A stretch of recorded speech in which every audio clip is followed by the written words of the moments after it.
के दो मुख्य उद्देश्य हैं।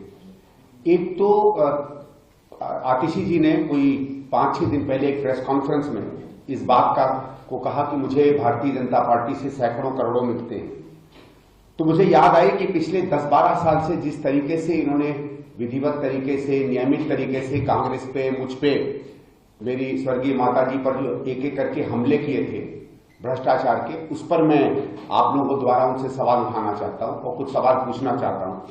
और 12-13 साल से जिन सवालों का मैं जवाब पूछ रहा हूं, मेरा समय आ गया है, या तो आम आदमी पार्टी उन सवालों का जवाब दे या फिर ये सवाल कम से कम पूछने को बंद करे।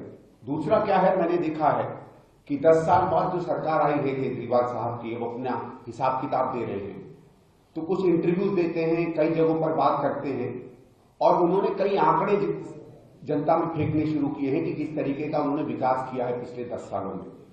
और मैं आप लोगों से थोड़ा सा समय चाहूंगा, उन्हीं के आंकड़ों को मैं उन्हीं के सामने प्रस्तुत करता हूं और ये आप लोग तय करिएगा कि क्या ये लोग कहते हैं क्या नहीं कहते। क्योंकि दिक्कत क्या है, दिक्कत ये नहीं है कि कोई सरकार अपनी बात को बढ़ चढ़ कर बताती है, पर दिक्कत है अगर सरकार सीधे सीधे झूठ बोले, और मैं तो कहूंगा आदतन झूठ बोले, तो बहुत बड़ी दिक्कत होती है।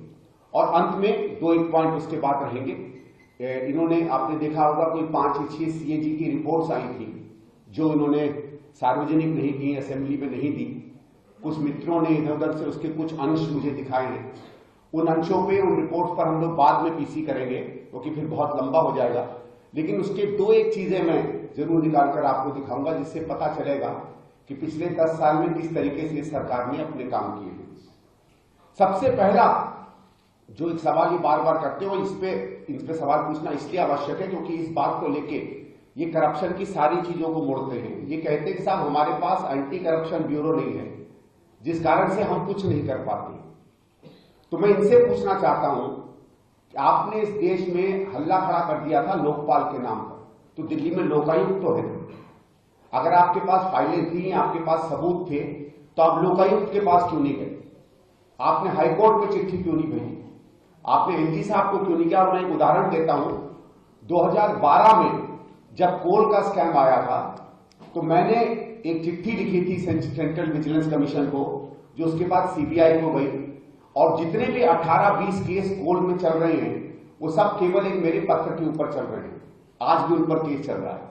तो यही केजरीवाल के पास अगर एक पैराग्राफ का भी सबूत था, तो मैं आज पूछना चाहता हूं क्यों वो सबूत बाहर नहीं आए? ये 360 पेज का एक सबूत लेकर घूमते थे शीला जी के खिलाफ। ये कई बार लोगों ने मुझसे पूछा, इनसे पूछा, लेकिन कभी इनको प्रेस कॉन्फ्रेंस में इनसे क्यों नहीं पूछा जाता है कि वो 360 पेज क्या थे? क्योंकि मुझे विजय कुमार मल्होत्रा जी ने एक बार बताया था कि भारतीय जनता पार्टी का एक डेलीगेशन गया था जब ये मुख्यमंत्री बने थे, और इनसे कहा था कि आपके पास 360 पेज के सबूत हैं, उन सबूतों का आप क्या कर रहे हैं? तो केजरीवाल साहब ने वो सबूत सामने किए, और वो सबूत क्या थे? वो 360 पेपर की कटिंग थी। ये शायद पहला व्यक्ति होगा जो पेपर की कटिंग को बतौर सबूत प्रस्तुत करता है। मैं एक और इनसे प्रश्न पूछना चाहता हूं। आप लोगों को याद होगा जब कॉमनवेल्थ के खेल हुए थे, तो उसके बाद सीएजी की एक रिपोर्ट आई थी। एक रिपोर्ट गई थी भारत सरकार में, जो भारत सरकार की लोकसभा की पब्लिक अकाउंट्स कमेटी को गई थी, और दूसरी रिपोर्ट स्टेट असेंबली में आई, जो स्टेट की पब्लिक अकाउंट्स कमेटी को गई थी। उस कमेटी पे बातचीत हुई, वो कमेटी ने अपना काम पूरा नहीं किया, सरकार हट गई। उसके बाद 13 का चुनाव हुआ, फिर 15 का चुनाव हुआ। 67-70 में से शायद 67 विधायक लेकर ये लोग आए। स्वाभाविक है कि पब्लिक अकाउंट्स कमेटी में जितने सदस्य रहे होंगे, एक आध बीजेपी का छोड़ के बाकी सब आम आदमी पार्टी के रहे होंगे। पूछिए ना इनसे, पब्लिक अकाउंट्स कमेटी दिल्ली सरकार की उस सीएजी रिपोर्ट की रिपोर्ट कहां है? जिस सीएजी की रिपोर्ट, जिस कॉमनवेल्थ की रिपोर्ट पर ये हल्ला करते थे, उसकी एक्शन टेकन रिपोर्ट क्यों नहीं निकाली है दिल्ली सरकार ने? क्यों नहीं उन चीजों पर, उन मांगों पर ये बात कहते हैं जिन बात पर ये बार बार इल्जाम लगा रहे थे? अभी 2 या 3 दिन पहले एक चैनल पे इन्हीं के एक वक्ता ने मुझसे कहा कि मेरे बिजनेस इंटरेस्ट है दिल्ली में।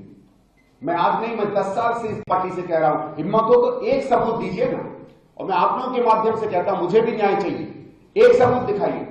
पूरी दिल्ली में इन्होंने इस बात को फैलाया। मैं स्पष्ट करना चाहता हूं, आपने देखा होगा ये ऑरेंज रंग की जो बसें चलती हैं, पूरी दिल्ली में कहा गया है कि ऑरेंज रंग की बसें मेरी हैं।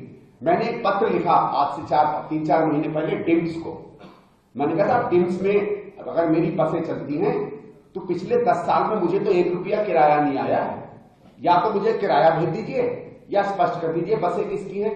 मेरे पास तो अभी तक टिम्स का जवाब नहीं आया। मैंने एलजी साहब को आज से 1-1.5 साल पहले पत्र लिखा और तमाम जो चीजें पब्लिक में चलती थी सबका उल्लेख करके कहा कि आप इन पे इंक्वायरी बिठाइए, क्योंकि मुझे किसी चीज का भय नहीं। मैंने एलजी साहब से रिक्वेस्ट की कि आप इंक्वायरी बिठाइए, और वो 8-10 चीजें जो कही जाती थी मेरे बारे में सब मैंने स्पष्ट की कि एक भी अगर आपको सच मिले तो आप उसको नेशनलाइज कर दीजिएगा और मुझे जेल भेज दीजिएगा। एलजी साहब का भी उसके बाद कोई पत्र मेरे पास नहीं आया। मैं 1-2 और आपसे सवाल पूछता हूं और आपके द्वारा केजरीवाल जी से पूछता हूं। आपको याद होगा बिजली पर यह कहते थे कि बिजली में इसलिए रेट हाई है क्योंकि दिल्ली सरकार और बिजली कंपनियों के बीच में भ्रष्टाचार है। अगर भ्रष्टाचार था और फिर इन्होंने कहा था कि जब हम आएंगे तो बिजली की कंपनियों का जो एकाधिकार है उसको हम हटाएंगे, यानी आप बीएससीएस नहीं किसी से भी बिजली ले सकते हो, आप एनडीपीएल नहीं किसी से भी ले सकते हो। और दोनों कंपनियों को उन्होंने भ्रष्ट बताया था कि दिल्ली की सरकार कांग्रेस की सरकार के साथ उसका मेल जोल है। जब आपकी सरकार आई तो कहां गया वो मेल जोल? एक कंपनी बताइए, एक कदम बताइए जिसमें आपने इन कंपनियों पर एक भी सवाल उठाया हो। इन्होंने कहा था कि भ्रष्टाचार है जिस कारण से रेट हाई है, और पता नहीं आप में से लोगों को याद होगा कि नहीं कि 2013 में इनका यह वायदा नहीं था कि हम सरकार से सब्सिडी देंगे। इनका वायदा था कि यूनिट रेट कम होगा क्योंकि भ्रष्टाचार है इसलिए रेट कम है। 1 पैसा भी वो रेट कम नहीं हुआ। ये सवाल इनसे पूछने पड़ेंगे क्योंकि इन्हीं सवालों को लेकर इन्होंने शीला जी को और उनकी सरकार को ऊपर से नीचे तक बदनाम किया था, और बदनाम हुई थी ये सरकार। और न केवल दिल्ली की सरकार, इन्होंने तमाम उन राजनेताओं पे सवाल उठाए थे जो आज इंडिया गठबंधन में इनके साथ खड़े रहते हैं, चाहे लालू जी हों, चाहे आदरणीय सोनिया जी हों, चाहे आदरणीय शरद पवार जी हों। ये मैं इसलिए पूछना चाहता हूं आपसे सवाल कि कोई तो इनसे जाके पूछे कि इतना बड़ा जो झूठ का शगुफा आप फैला रहे थे इसके पीछे के तथ्य क्या थे तब और आज। कितने बिजली के मीटर इनको तेज दौड़ते हुए मिले? रोज घूमते थे बिजली के मीटर लेके कि तेज दौड़ते हैं। इन्होंने कहा था हम इन्वेस्टिगेशन करवाएंगे, बिजली के मीटर बदलेंगे। मुझे आंकड़ा दे कि क्या एक भी बिजली का मीटर इनको तेज दौड़ता हुआ मिला था? इन्होंने कहा पानी के मीटर तेज दौड़ते हैं। मुझे याद है केजरीवाल साहब ने कहा था इनमें हवा भी मार दो तो घूमेंगे। कोई इंजीनियर इस तरीके की बेवकूफी की बातें करे? भाई हवा में प्रेशर होता है, मीटर प्रेशर से घूमते हैं, हवा डालो या पानी डालो मीटर घूमेगा। लेकिन चलिए साहब कहां की इंजीनियरिंग की है उनको मुझे तो नहीं समझ में आती है। पब्लिक में आप जो चाहे बोल दें। कितने मीटर बदले? डीटीसी की बसों में इन्होंने कहा था कि इन्वेस्टिगेशन करेंगे, कहां से वो इन्वेस्टिगेशन हुई है? मैं बहुत सीरियस रूप से इनसे कहना चाहता हूं कि एक भी सबूत आप बता दीजिए और मैं मान जाऊंगा। और इसीलिए मैं कहता हूं कि जब मुख्यमंत्री जी ने 3 दिन 4 दिन पहले कहा कि हम लोग करोड़ों रुपया भारतीय जनता पार्टी से ले रहे हैं, दुर्भाग्य से अगले दिन आदरणीय उसी शाम को आदरणीय मनमोहन सिंह जी की मृत्यु हो गई, तो हम लोग इस प्रेस कॉन्फ्रेंस को नहीं कर पाए। आज ही इस प्रेस कॉन्फ्रेंस के बाद मेरे लॉयर साहब से मैंने बात की है और मैं आतिश जी और संजय सिंह के खिलाफ, दोनों के खिलाफ क्रिमिनल और सिविल डेफोमेशन का मामला लेकर जा रहा हूं। और मैंने कहा है कि आप इन पे मुझे 10 करोड़ रुपया दीजिए। वो 10 करोड़ रुपया में 5 करोड़ हम यमुना क्लीनिंग में देंगे, जमुना जी की सफाई के लिए डोनेट कर दूंगा, और बाकी का 5 करोड़ जो हवा जहरीली हो रही है उसके